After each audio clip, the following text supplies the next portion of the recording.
Anger. অ্যাঙ্গারের আগে যদি D বসানো হয় হয়ে যায় ডেঞ্জার। রাগ আসলেই তাই। আমরা যখন খুব রেগে যাই তখন সব ধরনের নেগেটিভ কিছুকে আমরা টেনে নিতে থাকি চুম্বকের মতো, এবং যার ফলে খুব দ্রুতই আমরা ওই ডেঞ্জার মোমেন্টে পৌঁছে যাই, ডেঞ্জার একটা সিচুয়েশন ক্রিয়েট করে ফেলি, যেটা আমাদের জীবনের জন্য ভয়াবহ। আসলে রাগ কন্ট্রোল করতে বলা হয়নি এমন ধর্ম খুঁজে পাওয়া যাবে না। যতগুলো ধর্ম দুনিয়াতে আছে সব ধর্মে বলা হয়েছে রাগকে কন্ট্রোল করতে, কিন্তু আসলে আমরা কয়জন এটা পারি? যখন খুব রেগে যাই তখন তো এটা আসলে মাথায় কাজ করে না।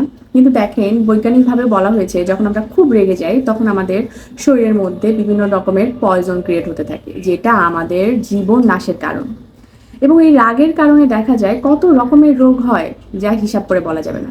আমরা হার্ট অ্যাটাক করে মারা যেতে পারি, আমাদের মাইগ্রেনের সমস্যা হয়, আমাদের হাইপার টেনশন হয়ে যায়, আমাদের বিভিন্ন রকমের ডিজিজ কিন্তু এই রাগের কারণে হয়ে যায়। তারপরও আমরা কিন্তু এই রাগ থেকে নিজেদের কন্ট্রোল করতে পারি না, বিরত হতে পারি না, ডেঞ্জার একটা মোমেন্ট তৈরি করে ফেলি।